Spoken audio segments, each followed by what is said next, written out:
मई 2026 के तमिलनाडु चुनाव नतीजे सिर्फ एक राजनीतिक घटना नहीं थे। अगर ध्यान से देखें तो ये मार्केट डिसरप्शन यानी पुरानी व्यवस्था को पूरी तरह उलट देने का एक शानदार मास्टर क्लास है। एक ऐसी स्थिति जहां दशकों से जमा हुआ सिस्टम अचानक ढेर हो गया। इस विश्लेषण में हम यही समझेंगे कि आखिर कैसे एक नए खिलाड़ी ने सदियों से चली आ रही एक विशाल राजनीतिक मोनोपोली को हमेशा के लिए बदल कर रख दिया। तो चलिए फटाफट अपना रोड मैप देख लेते हैं। पहले हम इस ऐतिहासिक उलटफेर को समझेंगे, फिर बात करेंगे उस 7 साल के द्विअधिकार की। उसके बाद इनके जबरदस्त ग्राउंड गेम और नए अवसरों का लाभ उठाने की स्ट्रैटेजी पर आएंगे, और आखिर में देखेंगे आगामी चुनौतियां। तो शुरुआत करते हैं अपने पहले सेक्शन से, एक ऐतिहासिक राजनीतिक उलटफेर। 4 मई 2026 इस तारीख को मार्क कर लीजिए। ये वही दिन था जब तमिलनाडु की पॉलिटिक्स में एक नया सूरज निकला और दशकों से राज कर रही एक सल्तनत का सूर्यास्त हो गया। सोचकर देखिए, इसी दिन सबसे ताकतवर सत्ता पर बैठे नेता एक ऐसी सीट हार गए जहां से उनकी पार्टी पिछले 15 सालों से लगातार जीतती आ रही थी। हैरान करने वाला आंकड़ा है ना? अब जरा इस टकराव के स्केल को समझिए। एक तरफ है वो सिटिंग चीफ मिनिस्टर जो 1989 से विधायक रहे हैं, जिनकी पार्टी की 7 साल की सॉलिड लेगेसी है, और दूसरी तरफ चैलेंजर जोसेफ विजय, एक मैसिव मूवी स्टार जिनका ये बिल्कुल पहला चुनाव था और जिनकी पार्टी सिर्फ 2 साल पुरानी थी। फिर भी पहले ही अटेम्प्ट में इस नए खिलाड़ी ने पुराने साम्राज्य की नींव हिला दी। आगे बढ़ते हैं दूसरे सेक्शन पर, 7 साल का द्विअधिकार। 60 साल, जी हां, 1967 से लेकर अब तक करीब 76 मिलियन की आबादी वाले इस विशाल राज्य पर लगातार सिर्फ 2 ही पार्टियों ने राज किया है। एक ऐसे रिजिड सिस्टम में जहां पॉलिटिक्स इतनी ठहरी हुई हो, वहां किसी तीसरे इंसान का एंट्री मारना भी प्रैक्टिकली इम्पॉसिबल लगता था। इस पूरी स्थिति को हम एक मार्केट डुओपोली कह सकते हैं। ये एक ऐसी व्यवस्था थी जहां डीएमके और एआईएडीएमके पूरे सिस्टम पर हावी थे। और सबसे दिलचस्प बात क्या है, ये दोनों किसी अलग आइडियोलॉजी पर नहीं, बल्कि एक जैसी कल्याणकारी योजनाओं के डिस्ट्रीब्यूशन पर कम्पीट कर रहे थे। दोनों पर लगभग एक जैसे करप्शन के आरोप थे और दोनों का काम करने का तरीका ऑलमोस्ट एक जैसा ही हो चुका था। इन दोनों पार्टियों के चुनावी वादों को देखना सच में बहुत बढ़िया विश्लेषण का हिस्सा है। एक तरफ मुफ्त सोना, एलपीजी और कैश स्कीम्स का वादा है, और ठीक वही वादा दूसरी तरफ भी।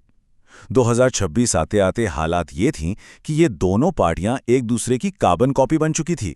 पुराने और अनुभवी वोटर्स के लिए भी इनके मैनिफेस्टोज में अंतर ढूंढना एक मुश्किल पजल सॉल्व करने जैसा हो गया था।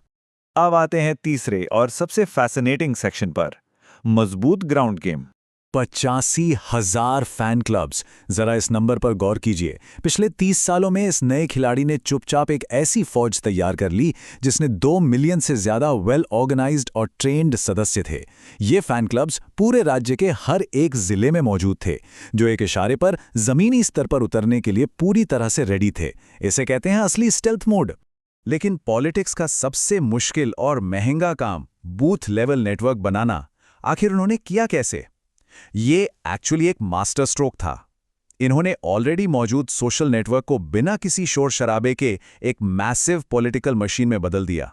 पहले स्टेप में क्लब के अध्यक्ष सीधे जिला समन्वयक बन गए, दूसरे स्टेप में आम वॉलंटियर्स प्रचारक बन गए, और तीसरे स्टेप में जो रक्तदान शिविर लगते थे वो अचानक से फुल ब्लॉन चुनावी रैलियों में तब्दील हो गए।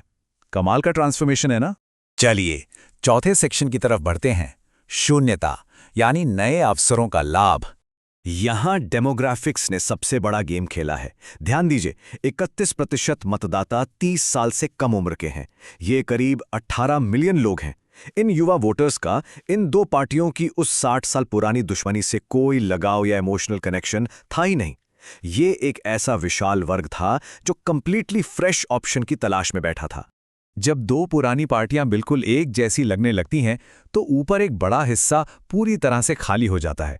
इस बात को अगर एक बिजनेस एनालॉजी से समझें तो ये ठीक वैसा ही है जैसे जब मार्केट में कोक और पेप्सी का स्वाद एक जैसा लगने लगे तो किसी तीसरी ब्रांड के लिए अपने आप रास्ता क्लियर हो जाता है।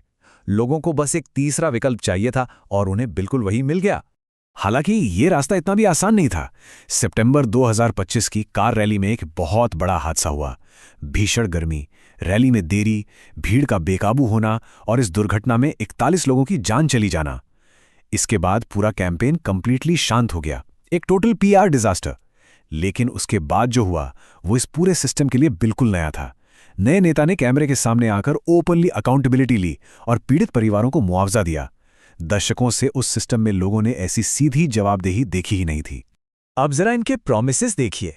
गरीब परिवारों के लिए 8 ग्राम सोना, महिलाओं के लिए 2500 रुपए महीना, 6 मुफ्त गैस सिलेंडर और पेरेंट्स के लिए शिक्षा अनुदान। यहां कितनी बड़ी विडंबना देखने को मिलती है। जो नेता इस पुरानी व्यवस्था के खिलाफ खड़ा था, उसने खुद उस स्टेट के इतिहास का सबसे एग्रेसिव और सबसे बड़ा मुफ्त योजनाओं वाला अभियान चला दिया। आखिर में आते हैं अपने 5वें और अंतिम सेक्शन पर, आगामी चुनौतियां।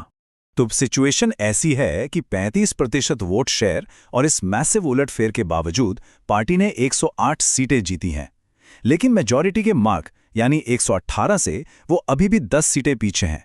इसका सीधा सा अर्थ यह है कि अकेले अपने दम पर सरकार बनाना अभी भी उनकी पहुंच से थोड़ा बाहर है। और यहीं से शुरू होते हैं उनके आने वाले 18 महीनों के असली चैलेंजेस। यहां 3 बड़े पॉइंट्स हैं। पहला, आर्थिक गठबंधन के समझौते, जिन्हें करप्शन के नाम पर टारगेट करके चुनाव लड़ा, अब उन्हीं पार्टियों के साथ मिलकर सरकार चलानी पड़ेगी। दूसरा, गवर्नेंस एक्सपीरियंस की पूरी तरह से कमी। और तीसरा, सबसे बड़ा पॉइंट, इन मैसिव मुफ्त योजनाओं का भारी आर्थिक बोझ। बिना ठोस आर्थिक प्लानिंग के ये प्रॉमिसेस आगे चलकर राज्य के खजाने को भारी नुकसान पहुंचा सकते हैं। तो इन सब तथ्यों को देखकर एक बहुत बड़ा सवाल जहन में आता है, क्या ये अभूतपूर्व राजनीतिक बदलाव वाकई सस्टेनेबल होगा, या फिर जिस पुरानी व्यवस्था को खत्म करने का सपना लेकर ये नया खिलाड़ी मैदान में आया था, क्या आगे चलकर वो खुद उसी व्यवस्था का शिकार हो जाएगा? कैंपेनिंग की कविता और रियल गवर्नेंस की कठोर वास्तविकता के बीच का ये सफर कैसा रहेगा, ये तो आने वाला वक्त ही बताएगा। इस विश्लेषण में हमारे साथ जुड़े रहने के लिए बहुत बहुत शुक्रिया।